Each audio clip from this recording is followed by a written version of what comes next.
Bonjour à tous et à toutes, Jean-Michel Cuminet, vétérinaire à Littoral Normand.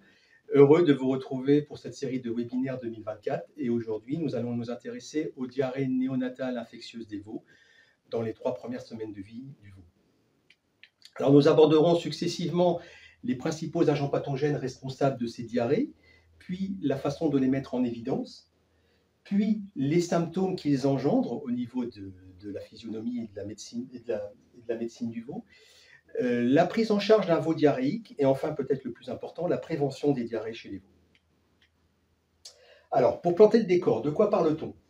Une diarrhée, c'est une augmentation du contenu en eau, plus de 80%, de la fréquence d'émission et du volume des matières fécales faites par le veau. Physiologiquement, qu'est-ce qui se passe? Il y a surtout deux composantes, une composante de une sécrétion sécrétoire avec une sécrétion active d'électrolytes au niveau du tube intestinal, et puis une composante osmotique, c'est-à-dire un appel d'eau dans la lumière intestinale qui fait que les matières sont ramollies et plus liquides. Et en fonction de l'agresseur, on a plus ou moins une dégradation, voire une destruction de la muqueuse intestinale, d'où un syndrome de mauvaise digestion qui entraîne aussi un syndrome de mauvaise absorption des nutriments. La fréquence des diarrhées. Donc si on considère la mortalité des veaux laitiers, j'ai des chiffres sur les laitiers surtout, avant 1 mois d'âge, vous savez, 50% des morts au niveau des veaux, c'est avant 2 jours de vie, c'est ce qu'on appelle la mortinatalité, donc c'est la mortalité autour de la naissance. Si on prend ensuite l'agent responsable majeur de la mortalité entre 2 et 30 jours, effectivement, vous n'êtes pas sans savoir que c'est les diarrhées, avec 56% de part de la mortalité, juste devant les troubles respiratoires. Les conséquences des diarrhées sont multiples. Bon, bien sûr, il y a des traitements, donc du temps passé par les éleveurs, le coût des traitements, une augmentation non devoir de la mortalité, un affaiblissement du veau, donc une sensibilité accrue à d'autres pathologies telles que les maladies respiratoires, les gros nombrils, les omphalites, les arthrites, etc. On a aussi une diminution du GMQ, et vous n'êtes pas sans savoir que le GMQ entre 0 et 2 mois est primordial, donc on aura potentiellement des répercussions ultérieures, et une augmentation de l'âge au premier vélage. Derrière cela, ces deux derniers carrés verts ici, nous aurons une diminution potentielle de la production de lait en première lactation et une carrière un peu écourtée. Les conséquences économiques des diarrhées. En moyenne, un veau en diarrhée coûte 50 €, dont un seul cinquième de ces 50 €, donc 10 € est dû au traitement. Tout le reste, c'est des pertes induites satellites. Et par veau mort, donc malade puis mort, ça coûte 150 € environ. Or, ces veaux, notamment quand il s'agit de génisses, de petits veaux femelles, c'est l'avenir et la rentabilité de votre élevage, puisque c'est votre futur capital de production, c'est votre futur capital de reproduction, et puis c'est aussi votre vitrine génétique qui peut malheureusement disparaître. Alors, nous allons voir les 5 parties, on commencera par la première, les principaux agents pathogènes responsables des diarrhées. Nous laisserons de côté les diarrhées d'origine alimentaire, que vous connaissez bien et qui sont dus surtout à des problèmes de qualité du lait, de taux butyreux trop élevés dans le lait, de variation de volume ou de défaut de température au niveau de la préparation des poudres de lait ou de la distribution au veau, ou de transition entre le lait entier, le colostrum et du lait en poudre par exemple. Nous allons aujourd'hui nous intéresser uniquement aux diarrhées d'origine infectieuse et parasitaire, avec les diarrhées dues à des virus, les diarrhées dues à des bactéries, et enfin les diarrhées dues au parasite très connu qui est la cryptosporidie, responsable de la cryptosporidiose. Alors ces agresseurs profitent généralement d'un trou immunitaire entre 5 et 10 jours d'âge de vie du veau, trou immunitaire qui est dû à la baisse des anticorps transmis par le colostrum de la mère, c'est la partie en verte, et à l'insuffisance de la montée en anticorps des propres colostrums synthétisés par le veau, la partie en bleu. Entre 5 et 10 jours, il y a un croisement de ces deux éléments et on a un petit trou immunitaire qui profite bien aux agresseurs. Au niveau de la chronologie, le premier agresseur qui peut apparaître, c'est un colibacille, nommé F5, c'est l'ancien nom du K99. Il atteint généralement très très vite dans la vie du veau, des fois dès 2-3 jours de vie. Et il est responsable de diarrhées assez foudroyantes avec une déshydratation et une mort rapide. Puis ensuite, d'autres colibacilles peuvent prendre la suite, voire dans certaines fermes des salmonelles ou des clostridium.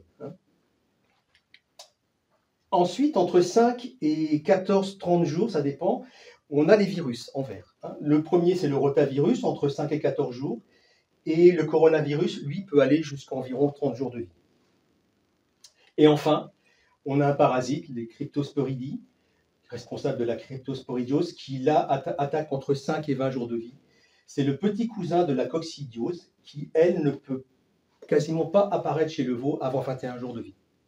Donc si on s'intéresse aux agresseurs avant 3 semaines de vie, nous aurons donc des bactéries, des virus et le parasite Cryptosporidium que nous allons développer maintenant. Alors attention, il y a souvent une association de malfaiteurs. Il n'est pas rare d'avoir plusieurs agresseurs qui se combinent entre eux, notamment de la cryptosporidiose plus des virus ou de la cryptosporidiose plus des colibacilles, voire un cocktail des trois. Alors, deuxième partie, le diagnostic, la mise en évidence des pathogènes. On ne peut combattre, ça c'est une phrase souvent entendue, on ne peut combattre que les agresseurs que l'on connaît. Et il n'y a pas vraiment de symptômes spécifiques de tel ou tel agresseur, et il ne faut pas non plus se fier à la couleur ou à la consistance des matières fécales et à l'état physiologique du veau. De plus, il peut y avoir plusieurs agresseurs. Donc, dans tous les cas, le premier réflexe qu'il faut avoir, c'est faire des analyses afin de connaître l'agresseur, connaître son agresseur ou ses agresseurs, de manière à mettre derrière une bonne prévention et un bon traitement. Donc, faire des analyses suppose de les faire des prélèvements avant tout traitement sur le veau, parce que, par exemple, si on démarre un traitement antibiotique, on peut ne plus mettre en évidence certaines bactéries. Faire 2 ou 3 analyses, voire plus, par élevage, de manière à avoir un panel complet de tous les agresseurs qu'il y a dans l'élevage, parce que chaque veau n'est pas porteur de tous les agresseurs de l'élevage. Donc, pour avoir une représentation complète, il faut faire plusieurs analyses, et on peut les faire soit au laboratoire départemental, soit c'est son vétérinaire traitant, soit par des kits maintenant disponibles pour les éleveurs, qui mettent en évidence les principaux agents pathogènes que nous venons de citer. Alors, au niveau des symptômes, on va détailler un petit peu les symptômes de ces 5 grands pathogènes. Escherichia coli, donc ça c'est des diarrhées très liquides, comme de l'eau, couleur jaune paille, avec une déshydratation très sévère, un veau qui ne peut plus se lever, l'œil est gavé au fond de l'orbite oculaire. Il y a aussi une sécrétion de toxines qui fait que le veau est en détresse physiologique, en hypothermie, et la mortalité est très rapide si on ne prend pas en charge, notamment la déshydratation. La salmonelle, ce n'est pas dans toutes les fermes, mais certaines fermes sont concernées par les salmonelles. Là, c'est des diarrhées avec un abattement très sévère du veau, une fièvre très élevée au début de la pathologie, des diarrhées très très caractéristiques qui sont très mauvais, très liquides, avec des glaires, des fausses membranes que vous voyez ici sur la photo, qui est en fait une accumulation de mucus. C'est le négatif du tube intestinal en fait, une accumulation de mucus, et puis très souvent avec du sang hémorragique. C'est une bactérie qui a tendance à passer assez facilement dans le sang, donc responsable de septicémie avec une mort qui va très très vite derrière. Attention, c'est une zone où ça passe à l'homme, donc protection de l'éleveur et de son entourage. Au niveau des virus, on va citer les deux principaux. Le rotavirus, il attaque plutôt entre 5 et 14 jours, nous l'avons vu tout à l'heure. Il débute par une diarrhée qui est plutôt une diarrhée de type alimentaire, de malabsorption, de maldigestion, un peu collante, pâteuse. Puis, il y a souvent des co-infections, notamment avec des colibacilles, et donc on va de plus en plus vers une diarrhée liquide. Il y a une destruction des cellules des intestins, donc la mortalité dépend de cette agression des intestins, mais le veau a des fois tendance à prendre le dessus, et donc on a une mortalité moindre que, par exemple, avec le suivant, le coronavirus, qui lui est beaucoup plus agressif. Il attaque entre 5 et 30 jours de vie, enfin jusqu'à 30 jours de vie. Les diarrhées sont liquides, mais il est très agressif pour la muqueuse intestinale, donc on a beaucoup de sang, vous le voyez sur la photo. Donc la vie du veau est rapidement en danger parce que c'est assez agressif et plus que le rotavirus. Et enfin le cinquième, la les cryptosporidies, responsables de la cryptosporidiose. Le pic d'excrétion en veau laitier est entre 7 et 10 jours, bien que ça peut varier d'un élevage à l'autre. Les diarrhées sont c'est des diarrhées parasitaires, puisqu'il s'agit d'un parasite. Donc c'est des diarrhées pâteuses, collantes, verdâtres, glaireuses, qui deviendront de plus en plus liquides. L'état dépressif du veau, un petit peu manque d'appétit, La déshydratation est plus ou moins prononcée, mais pas forcément brutale. Et comme ce parasite se réplique très très vite en 4 jours, malgré tout, on peut avoir un veau complètement affaibli qui se dirige vers une mort si on ne le prend pas en charge rapidement. Chose importante à noter aussi, c'est que la survie de ces œufs, enfin ces œufs, on les appelle des oocytes, mais on va dire œufs, de ces œufs de ce parasite survivent 12 à 18 mois dans l'environnement contaminé, d'où l'importance d'une désinfection, on verra plus tard, du bâtiment. C'est vraiment une survie maximale, puisque quand on parle des virus qu'on a cités tout à l'heure, c'est plutôt de l'ordre à 6 mois, dans les boues séchées sur les parois des logements des veaux. Et quand on parle des bactéries, les colibacilles, ça dépend surtout de l'humidité ambiante, donc en plein été, en plein soleil, ça peut être détruit assez rapidement. Alors, quatrième partie, la prise en charge d'un veau diarrhée. Qu'est-ce qui se passe au niveau de l'organisme d'un veau en diarrhée? Il y a bien sûr une perte d'eau, donc une déshydratation, l'eau part par les matières fécales, une déshydratation, et on peut rapidement avoir un collapsus cardiovasculaire, donc une défaillance cardiaque et une mortalité du veau. Deuxième chose, on a une perte d'électrolytes, et notamment de bicarbonate. On a des fermentations du lactose par les bactéries intestinales présentes dans les intestins, qui attaquent. Donc ce phénomène aboutit notamment à une acidose métabolique. Et on a une baisse de digestion, une malabsorption, donc on a une hypoglycémie et un manque de nutriments, ce qui entraîne au niveau du veau une dépression, une hypothermie, et un veau qui a des fois tendance à plus pouvoir se lever par faiblesse. Et enfin, troisième élément, 1, 2, 3, l'agressivité bactérienne. Si la bactérie est très agressive, on peut avoir dans certains cas une septicémie, et là, la mort et le coma puis la mort est assez rapide. De ces symptômes découle une prise en charge du veau. Déshydratation, il faut donc réhydrater. Acidose métabolique, il faut donc amener des électrolytes et surtout un alcalinisant, du bicarbonate. Et une hypoglycémie, un manque de nutriments, il faut surtout amener de l'énergie, du glucose pour soutenir le veau. C'est ce que vous faites, les éleveurs, quand vous démarrez par des repas lactés, des sachets repas, ou par des réhydratants chez le veau en diarrhée quand il a encore le réflexe de pouvoir téter. Et c'est ce qu'en font aussi les vétérinaires en perfusion, voire certains éleveurs, quand on fait des perfusions sur des veaux à diarrhée. Ils contiennent tous ces éléments-là, de l'eau, des électrolytes, du bicarbonate pour équilibrer l'acidose métabolique et de l'énergie. Après, dans certains cas, je vous ai dit, il peut y avoir une septicémie potentielle, donc une antibiothérapie peut être utile. Ça, c'est sous prescription et avis du vétérinaire traitant. 2 éléments importants aussi. Dans la prise en charge d'un veau à diarrhée, réchauffement. Il est en hypothermie, donc il faut vraiment lui amener du confort thermique, donc une lampe chauffante éventuellement, un bon lit de paille, pas de courant d'air. Et puis, chose qui n'est pas toujours faite, sauf quand on est en logement individuel au démarrage de la vie du veau, mais qui n'est pas toujours fait en casse collective. Quand un veau est malade de diarrhée, bien sûr le séparer rapidement, parce qu'il est contagieux pour ses congénères. Au niveau des traitements spécifiques de tel ou tel agresseur qui aurait été identifié, les virus, les antibiotiques ne combattent pas les virus. Donc pour les virus, il faut vacciner les mères avant vélage, faire une bonne distribution, un bon transfert du gain d'anticorps par le vaccin des mères, via une bonne distribution du colostrum. Après, une antibiothérapie est parfois nécessaire pour combattre les surinfections, notamment par les colibacilles. Au niveau des bactéries, là, l'antibio est possible, donc sous prescription du vétérinaire. Et puis aussi, certaines valences de bactéries, de colibacilles, sont présentes dans certains vaccins. Et au niveau de la cryptosporidiose, il y a un antiprotozoaire, puisque on parle de protozoaires, les cryptosporidies. Il y a un antiprotozoaire qui est homologué en France au niveau de la prévention, et récemment vient de sortir, c'est nouveau, un vaccin contre la cryptosporidiose, via la vaccination des mères. Dernier point, et pas des moindres, la prévention. La prévention, ça suppose pour la prévention de prendre en compte les facteurs de risque. Il y a 2 grands piliers de prévention des diarrhées des veaux, à savoir la gestion de l'environnement et la conduite du veau, notamment son démarrage de vie, et le développement des défenses immunitaires du veau, booster ses défenses immunitaires. Ça représente 90% du travail de prévention des diarrhées chez les veaux. Et si malgré cela, ça ne suffit pas, parce qu'on s'attaque ou on est en face de pathogènes un peu spécifiques, là, une prévention spécifique peut être utile, et je pense notamment à la vaccination qui représente 10% du travail de la prévention des veaux, des diarrhées des veaux. Alors, si on développe un petit peu ces éléments,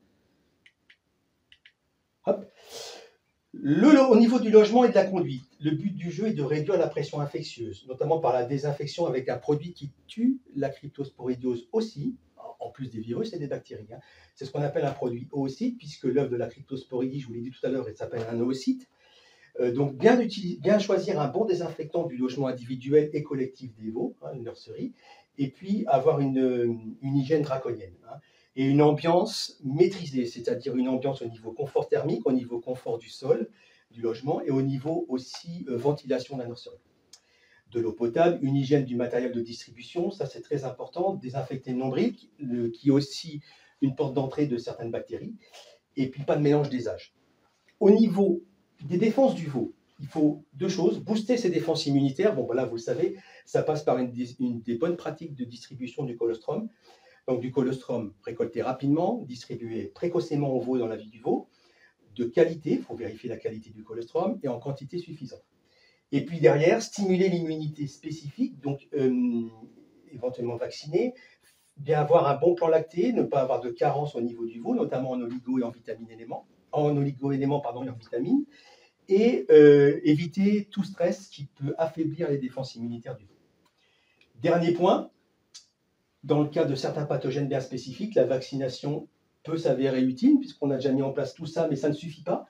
Donc on passe par la vaccination, et on peut protéger à l'heure actuelle contre le rota, le coronavirus, contre certains colibacilles, notamment F5 et F41, contre certaines salmonelles en élevage, et tout nouveau, la cryptosporidose. Alors bien sûr, si on vaccine et qu'on enrichit en anticorps le colostrum des mères, attention derrière à ne pas perdre ce bénéfice, à bien donner le colostrum au veau. Pour terminer, avoir une démarche un peu globale, quand on a un problème de diarrhée dans un élevage, première chose à faire, c'est contrôler le transfert d'immunité au veau. Ce qu'il faut pour protéger un veau, c'est 12 grammes d'anticorps par litre de sang. Il faut qu'il atteigne 12 grammes d'anticorps par litre de sang après ses buvées de colostrum. Soit on les a, pas de problème, on a ce transfert d'immunité, le veau est censé être protégé. Donc si problème il y a malgré tout de diarrhée, là on a sûrement une faille au niveau de l'hygiène du logement ou au niveau de la vaccination qu'on aurait dû mettre en place sur des agents bien spécifiques qui, malgré tout ce qu'on a fait, eh ben, ça ne suffit pas. Soit le taux d'anticorps dans le sang des veaux est insuffisant. Il faut alors se regarder la qualité des colostrums de l'élevage. C'est ce qui doit être fait, notamment avec un réfractomètre. Si la qualité des colostrums est mauvaise, bah c'est normal puisque la qualité des colostrums est mauvaise qu'on va être insuffisant au niveau du transfert d'immunité au veau. Et donc, il faut alors se polariser sur tous les facteurs influençant la qualité du colostrum en citant les principaux: l'alimentation des vaches taries, notamment les protéines, pardon, très important, et les oligos et les vitamines, le déparasitage, notamment la douve qui impacte énormément, l'état de santé global de la mère ou d'autres pathologies dans l'élevage, et puis surtout le temps de récolte entre le vélage et la récolte du colostrum. Très très court, puisqu'on a une déconcentration rapide du colostrum dans le lait de la vache, dans la mamelle, de l'ordre de 20% au bout de 8 heures. Soit les colostrums sont très très bons, mais on a un échec au niveau de transfert du veau. Là, c'est au niveau humain qu'il faut se poser des questions. On a des bons colostrums, mais ça ne passe pas au veau. On a donc un défaut dans notre distribution de colostrum, soit en termes de quantité, de précocité de distribution. Idéalement, il faut 4 litres idéalement dans l'heure après la naissance, mais déjà si on dit dans les 4 heures après la naissance, c'est pas mal. Et puis un colostrum très très propre, puisque plus le colostrum sera chargé en germe, moins le passage dans le sang sera bon, hein.